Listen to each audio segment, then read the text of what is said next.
So we have a milestone for 101 ways to bug your teacher, and so Sneeze actually skipped a grade. Okay, you skipped 8th grade.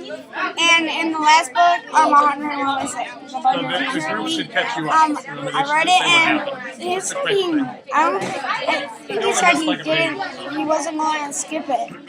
But apparently he skipped it, I guess, and now he's in high school. Yeah, but it's pretty weird. He's doing 3 classes. Well, he half skipped it. He's doing 3, or he has skipped 8th grade.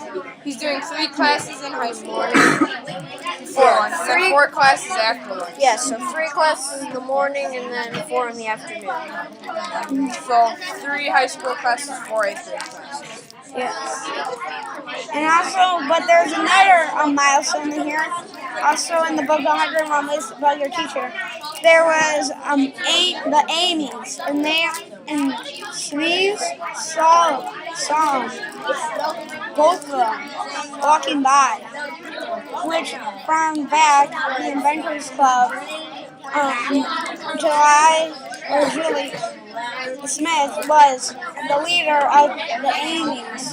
Yeah. Really. And there was like a lot of law. Yeah, I guess they don't really like each other. Like the Amy's, like July, and they had their own thing. And then July tried to trick them into, or all 3 of them, to steal Sneez's invention of the nice law. And now they don't really like each other. July's doing this, like she can't do any science activities or anything, and lost her scholarship, inventing activities, and she lost her scholarship to a grade high school.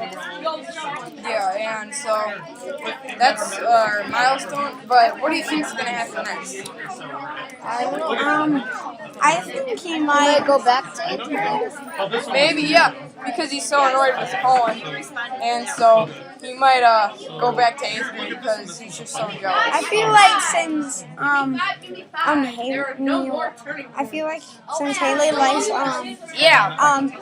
Colin, I think, and Haley said Sneeze to ask Colin if he likes him, and I think Sneeze might not say it and not ask him and say no, and then he'll ask. Yeah, because he's pretty jealous. Alright, that's our milestone for 101 Ways to Bug Your Friends and Enemies. Sneeze is in high school.